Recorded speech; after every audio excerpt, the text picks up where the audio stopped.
Bueno, hoy de lo que vamos a hablar un poco es de uno de los teóricos eh, más importantes que hay a los efectos de analizar cómo se comporta la sociedad o, digamos, pasamos de lo que serían los grandes teóricos políticos sobre cómo podría o debería ser el orden social, a ver los que analizan efectivamente cómo se comporta la sociedad existente, no una sociedad imaginaria, una sociedad en algún lado, sino esta.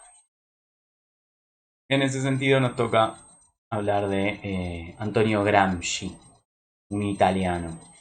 Pero para hablar de Gramsci, primero lo que tenemos que hacer es explicar un poco sobre marxismo. No vamos a explicar todo marxismo, sino la parte que Gramsci cuestiona o mejora dependiendo de dónde uno se posicione políticamente. En principio Marx, que no sé si todos los conocen, es un economista, filósofo, político del siglo XIX. Tiene un par de escritos famosos, el más famoso y grande de todos es El Capital, son 3 tomos en donde analiza básicamente cómo se mueve el capitalismo. Eh, si bien él lo que quiere es destruir el capitalismo, lo que dice es tenemos que entenderlo para poder destruirlo.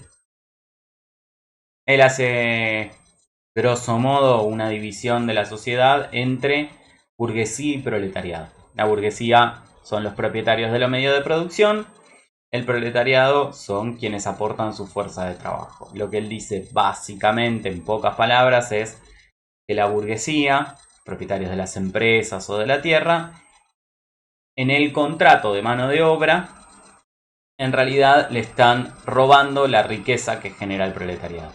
La riqueza económica se genera en realidad mediante el trabajo de transformación de un conjunto de materias en una materia elaborada. Esa es la riqueza, que se la queda la burguesía y no se la paga al proletariado.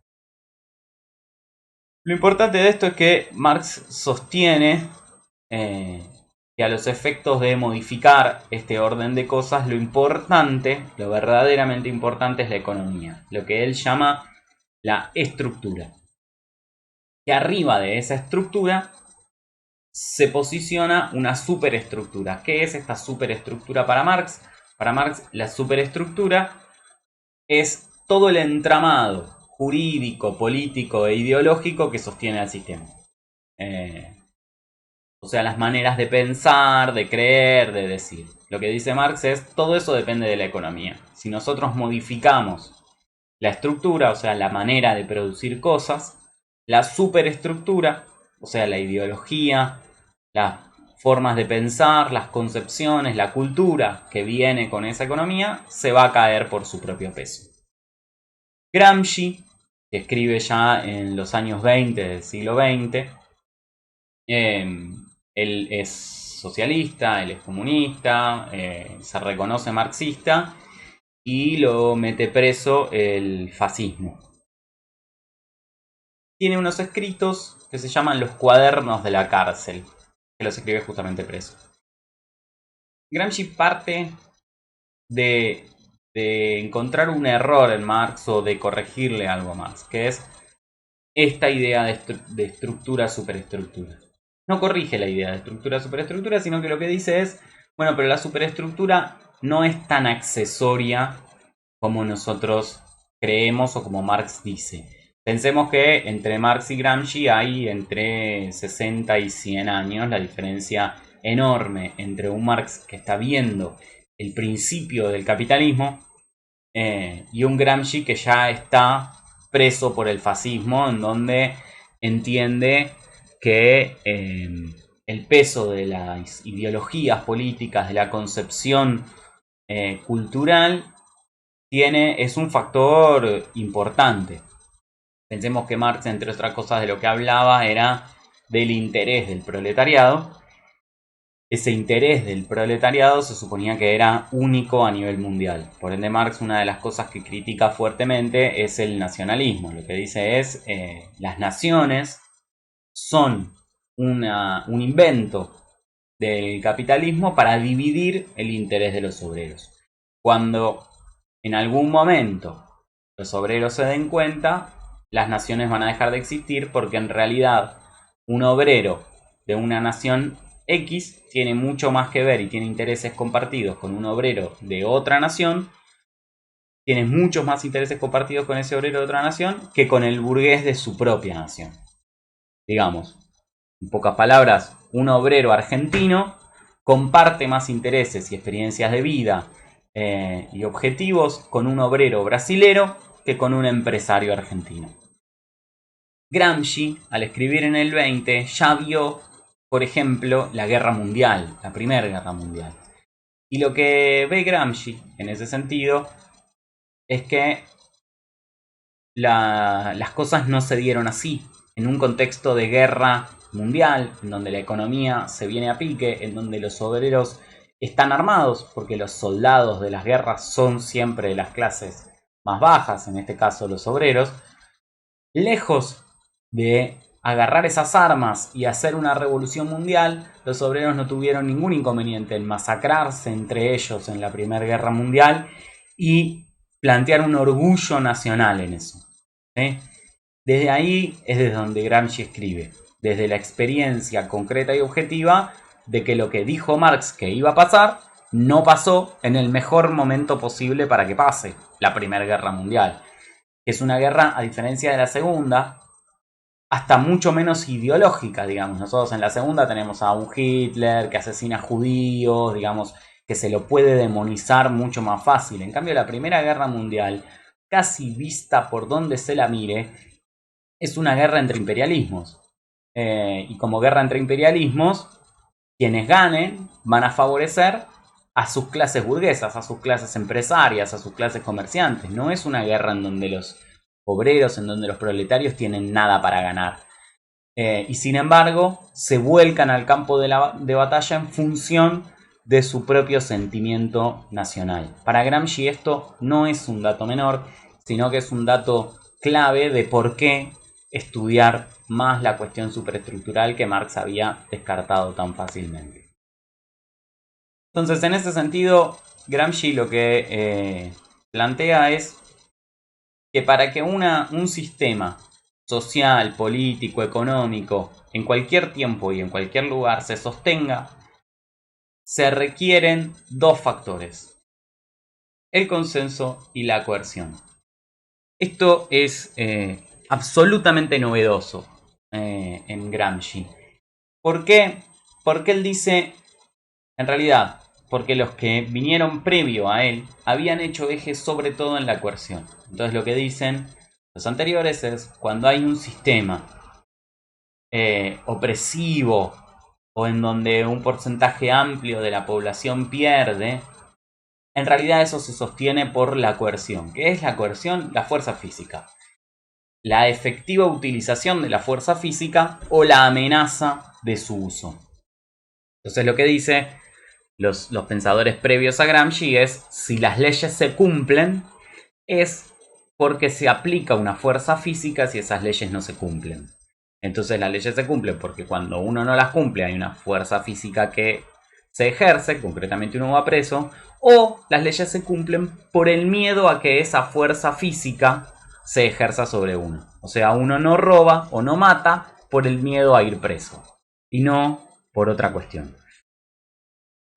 Esto es una explicación muy intuitiva y que en general se sigue usando al día de hoy para explicar un montón de fenómenos. Pero después de Gramsci entendemos, en general los cientistas sociales entienden que es una explicación necesariamente incompleta. Los regímenes no se sostienen solo por la violencia.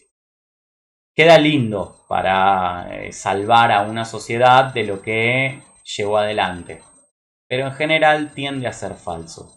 Podemos agarrar un par de ejemplos. El más claro y el más evidente es el del nazismo. El nazismo, el discurso que se construye después del nazismo es: los malos eran los nazis eran menos, los alemanes son buenos e inocentes. No solo los alemanes, sino todos los que apoyaron al nazismo son buenos e inocentes, porque en realidad estaban muy asustados por las consecuencias que les podía generar la SS o la SA al oponerse al nazismo. Si bien no deja de ser cierto que en general el nazismo tuvo una fuerza coercitiva bastante importante, tampoco deja de ser cierto el hecho de que ninguna fuerza coercitiva, la del nazismo tampoco, alcanza a reprimir a una población completa que se rebela. Hay algo que esa población está recibiendo de ese régimen que por más de que quizás hay cosas que no le cierran, lo termina avalando. ¿Cómo lo avala? Mediante la no rebelión, digamos.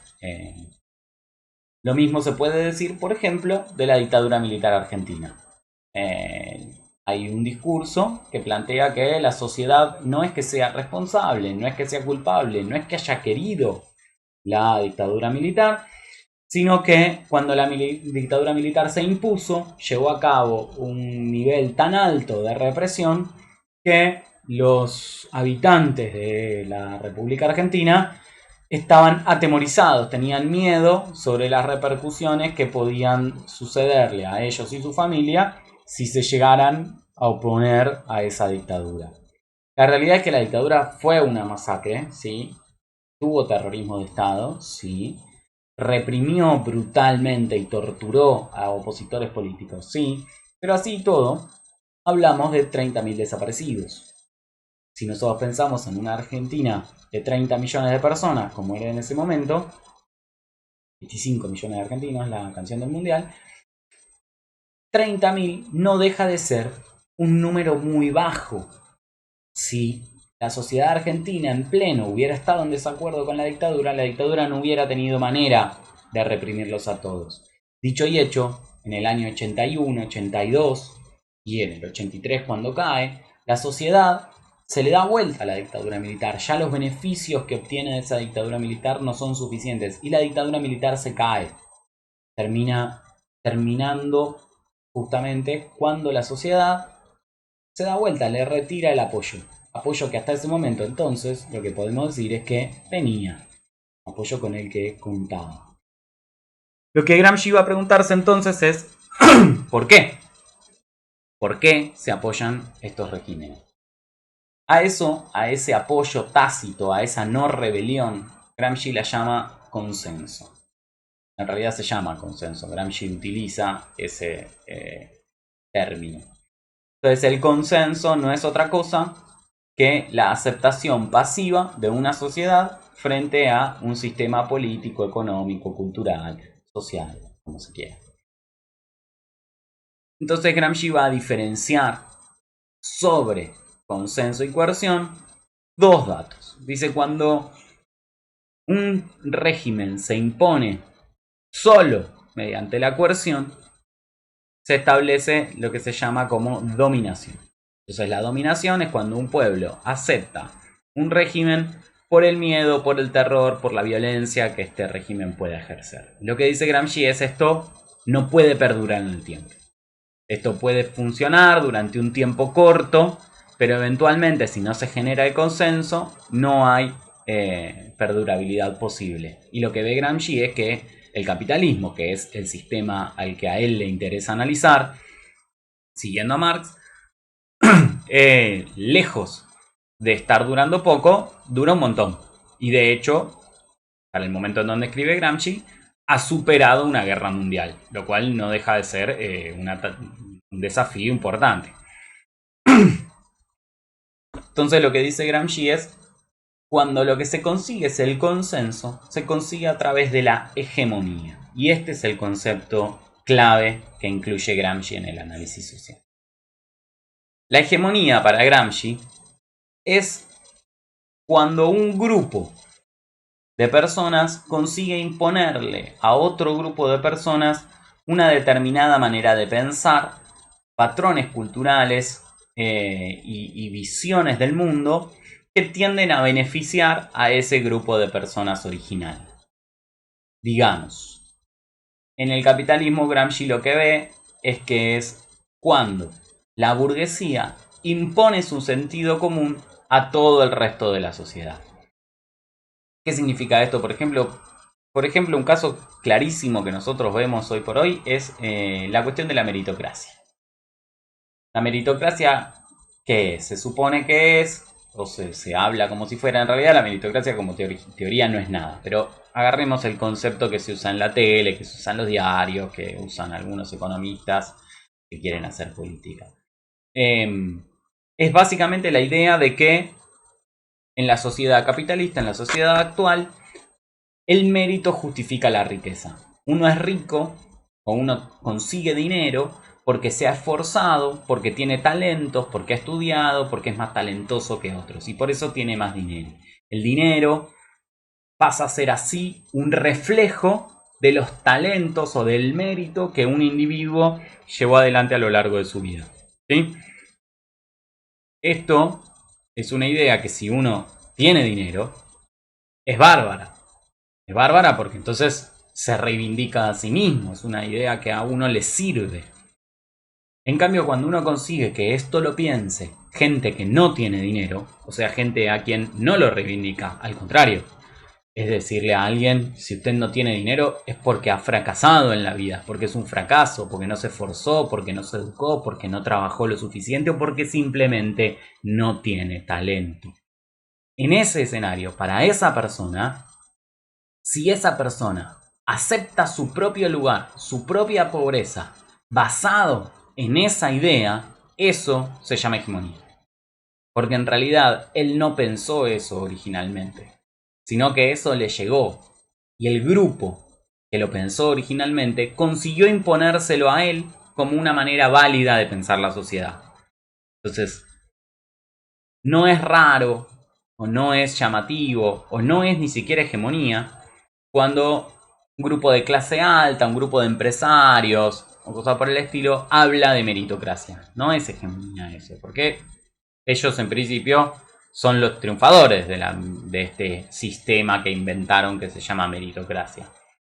Hegemonía es cuando el perdedor de ese sistema de meritocracia entiende que la meritocracia es válida, entiende que la meritocracia funciona y que su rol de perdedor está justificado por los parámetros de la meritocracia.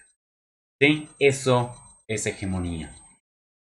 En el caso de Gramsci y del capitalismo, lo que dice es, bueno, ¿cómo se consigue esta hegemonía? Porque no es así de fácil hacerle creer a alguien que se está muriendo de hambre y esto es justo por determinada manera de pensar y de sentir.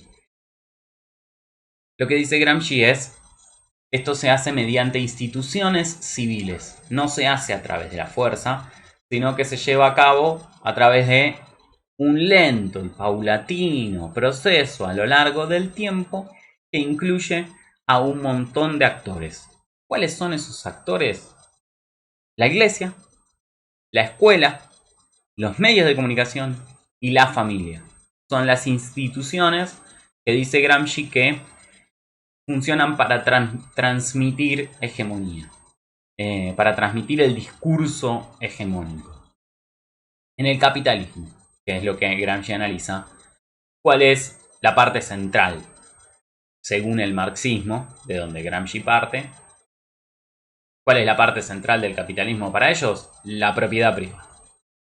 El hecho de que la propiedad privada sea sacrosanta es lo que hace que el capitalismo sea lo que es y es lo que desde el marxismo hay que derrocar, hay que derrotar. De hecho, lo primero que hace la URSS y lo que Marx plantea que tiene que ser lo primero que haga un Estado proletario es abolir la propiedad privada. Porque desde ahí, desde la propiedad privada, la burguesía puede privatizar los medios de producción. Entonces, ¿cómo se consigue para Gramsci la hegemonía? Bueno, desde que uno es chico, la familia le dice que no hay que robar, que el otro tenga algo que yo no, está bien, y que yo no tenga algo que el otro sí, está mal. ¿Por qué la familia dice esto? ¿La familia dice esto porque es mala? No, porque ellos también fueron parte de este proceso. ¿Cómo fueron parte? Bueno, por un lado, la religión cumple un dato importante. Entonces no hay que robar, no solo porque está bien que el otro tenga más que yo, sino porque además Dios me va a castigar en un futuro incierto si yo llego a robar. Entonces ahí aparece la religión, la institución religiosa, como una especie de contenedor social, en donde se puede establecer algunos parámetros de conducta en función de promesas para una vida futura o relacionadas con la divinidad. Por otro lado está la escuela. La escuela nos enseña contenidos, sí, pero sobre todo nos enseña maneras de pensar y maneras de actuar. Entonces, nosotros aprendemos en la escuela desde chico que no hay que robarle el lápiz negro a mi compañerito de al lado, ni la goma de borrar, ni la cartuchera, y que si lo hago me van a castigar o voy a tener eh, algún tipo de sanción. Lo mismo aprendo en relación a los contenidos, en relación al saber. Yo aprendo que no me tengo que copiar, está mal copiarse, está mal machetearse. El conocimiento no es en la escuela una cuestión colectiva, es una cuestión individual. No es una construcción colectiva en donde todos los alumnos y docentes de la escuela podemos crear conocimiento o nutrirnos de los conocimientos de los otros. No, en la escuela no es eso. En la escuela, el conocimiento es una cuestión individual que uno va ahí para adquirir y sobre todo para no compartir con el otro. No se puede compartir ese conocimiento con el otro. En la instancia de evaluación, cada uno tiene su conocimiento y no puede compartirlo ni pedirle al otro. Ahí hay una intención clara de avalar la propiedad privada en este escenario del conocimiento. También la escuela nos enseña, igual que la religión, a respetar las autoridades, las jerarquías. Entendemos que las jerarquías existen. En la religión esto está claro con, sobre todo la Iglesia Católica, en donde nosotros tenemos el cura, el capellán, el obispo y finalmente el papa, en donde las jerarquías eclesiásticas están muy claramente marcadas. Y eso lo aprendemos de chicos, los que van a la iglesia, digamos, pero en la época de Gramsci era muchísima gente. No llegaba a ser el medioevo, pero era muchísima gente. En la escuela también entendemos de jerarquías. Y eso está claro hasta en la distribución del aula. ¿Cómo nos sentamos en el aula? Se sientan todos los alumnos en un lugar con bancos iguales, sentados mirando hacia el mismo lugar, sin poder ver a quienes tiene atrás, y el docente mirándolos a todos en un banco en general. Mejor, más importante, puede el docente pararse y explicar claramente la distribución espacial solamente, da una idea de jerarquía. El docente tiene más jerarquía. Además de que ingresa la dirección, el Estado, como datos importantes en términos de castigos o recomendaciones a los efectos de hacer cumplir la autoridad. Y las siguientes son los medios de comunicación. ¿Cómo los medios de comunicación? Bueno, si en la época de Gramsci había que rastrear un poco cómo los medios de comunicación generaban hegemonía, hoy por hoy es absolutamente evidente. Les pido que se tomen el trabajo de mirar agarren el tiempo que quieran, 2 horas seguidas, 3 horas seguidas. Si fuera un día entero con la televisión prendida, aunque sea en mute, sería genial. Cualquier canal de noticias, cualquiera, desde TN, C5N, Crónica. Hay cosas que los canales de noticias reivindican como indignantes y hay cosas que reivindican como buenas. Esas cosas son las que ese canal de noticias está transmitiéndonos a cada uno de nosotros, que son buenas o que son indignantes. ¿Sí? Esto es un dato central. Lo mismo sucede con los productos culturales, cualquiera sea esto, llámese series, películas o lo que fuera. Hay una anécdota en ese sentido que cuenta un soldado estadounidense en Vietnam, unos añitos después de Gramsci, pero que funciona bien a los efectos de entender cómo funciona esto en los productos culturales. El soldado estadounidense lo que dice es: nosotros habíamos aprendido por las películas de cowboy que los nuestros, los sheriff, los comisarios, iban de frente. Que los que hacían emboscadas eran los indios. Y los indios eran los malos en las películas de western, ¿no? Los indios eran los que querían romper el estilo de vida estadounidense. Entonces habíamos aprendido esto. Los malos emboscaban a los buenos. Los buenos siempre iban de frente, iban a pelear bien. Y en Vietnam nos vimos nosotros emboscando a el Vietcong.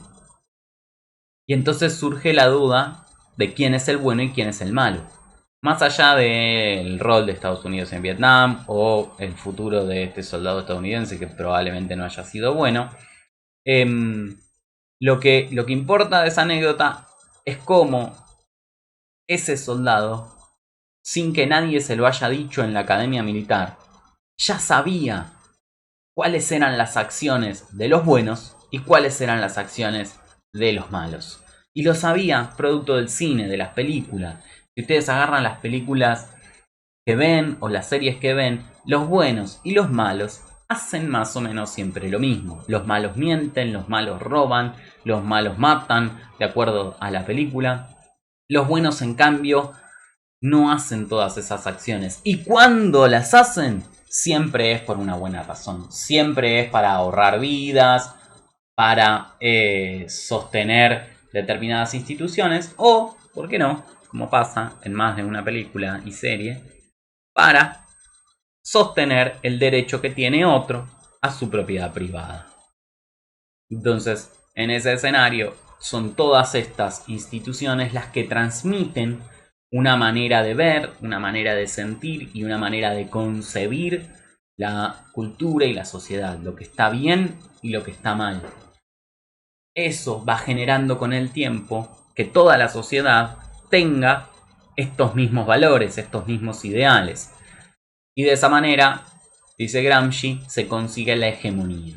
La sociedad admite el sistema, reconoce el sistema y lo admite porque en realidad está de acuerdo con él desde esta hegemonía, desde esta ideología que que los han convencido de que es la buena. Porque ni siquiera el objetivo de la hegemonía es cuando deja de ser una ideología que avala un sistema, ¿sí?